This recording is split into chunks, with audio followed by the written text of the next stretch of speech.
Hey guys, Josh the RV Nerd here at Haylett RV of Coldwater, Michigan again. And in recent years, being able to look at an RV and identify its model year has become pretty hard because you can see two trailers that look exactly the same but might have a different model year.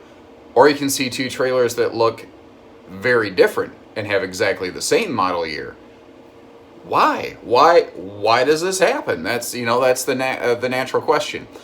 And to understand it, you kind of gotta roll back time a little bit. You gotta go back in the days when Fleetwood RV was still out there, but not during Fleetwood's heyday.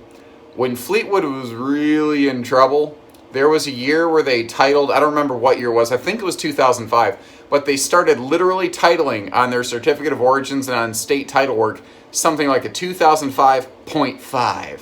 They were doing anything they could to get any money into the company because they were about to go under, and shortly after they did. And that kind of was the start of it. You didn't see a whole lot beyond that. But the way this business used to work is that every year in about November, right on the November-December cusp, there was the big Louisville RV Dealer Expo, which, if you're not familiar, it's like an RV show for dealers. That's where we would go to see all the new things. That's when the model year would change from like '07 to '08 or whatever. And that is also when the manufacturers offered their fall package discounts to dealers. The idea behind that program from a manufacturer was they don't want to have to lay people off, but business slows down in the fall in the RV business. This is a seasonal job for sure. And what they would do is they say, I tell you what, if we discount this a little bit, would you go ahead and order now so we can keep our factory working? Because if we lay a guy off, he's got to go get a new job. And then in the spring we have to hire a new guy, and then our quality is going to suffer. And this was a way for them to avoid that.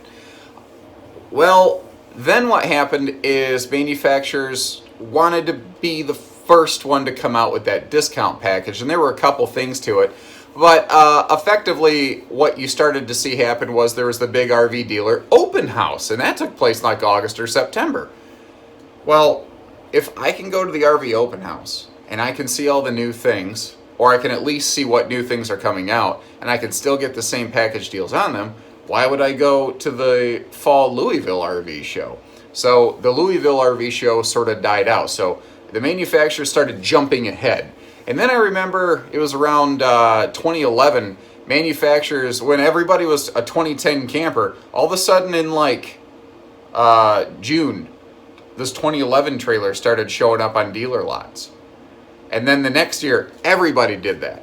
And then the next year, everybody did it in May, and then April, and then March. And it got so bad that there was a point where the 2015 camper model year was only like 6 to 9 months long, depending on the manufacturer. They almost jumped a model year.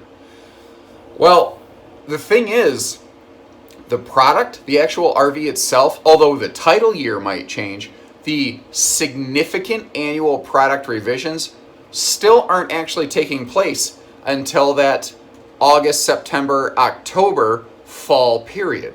So what's happening is you're getting what's effectively regulated now, because the RV manufacturers, they can't really continue to push the model year down in the months any earlier than they already are, because basically you're just going to skip a model year is what's going to happen. So what's happened is you have an early and late season model year. For instance, you could look at two trailers. They could both be the exact same model year, but they could have completely different equipment packages, or at least a completely overhauled cosmetic thing. Or you could look at two trailers that look very different, but they have the exact same title year. Now, it could be, there's brands like Rockwood who allow you massive different cosmetic variations, skin package, wood tones, flooring, fabrics. They're one of the only manufacturers that gives you all those choices. But most manufacturers don't. The fact is, most manufacturers tend to build one thing pretty consistently one way all year long, and then in the fall, do the change, the updates, revisions, and then put out their new product for the fall and the spring. So the easiest way I've really found to help describe this to somebody is like you have an early season and a late season. Now there are sometimes there's constant mid-season revisions, and it is the bane of my existence, but at the same time it's also the reason I have a job, guys. It's the reason I'm constantly putting out new videos. This job I do would be a lot easier if I had to do all my videos one time, 1 year, and let it ride, but I'm constantly revising content. Did you see that guy pop into he's like, oh, he's recording, oh crap. Everybody acts like if they see me recording, there's a trap door outside of my office and I'm going to hit the Dr. Evil button and they're going to go, ah. But anyway, I think we've covered the point of the video. That's just something I caught out of the corner of my eye. The biggest thing to focus on, I think, is the camper new or used? And does it have the things you want at the price you feel is fair? Because I mean, there's 100 different ways to look at model numbers. There's benefits to buying a discounted early season model, and there's benefits to buying a late season updated model. You know, it's kind of interesting. Like, I'll talk to people and they say, I wish I'd have waited 1 year to buy my camper because it has that new thing. Yeah, but that's always the case. That's not exclusive to RVs. All you have to do is look at cars. And I got a guy behind me here who has no idea he's on camera too. But the point is, at some point you want to go camping. At some point you want to have a good time. When you're ready at that time, find the camper that best fits you then. There's, next year, guaranteed, there's going to be little things that you like, but it's also going to be at an additional cost. So you're always getting roughly an equivalent value. And that's a hard, intangible thing to wrap your head around. But focusing on inventory that way is what helps me understand early to mid to late season to constant change and cyclical updates. So for something that seems so simple, it's about as clear as mud, right?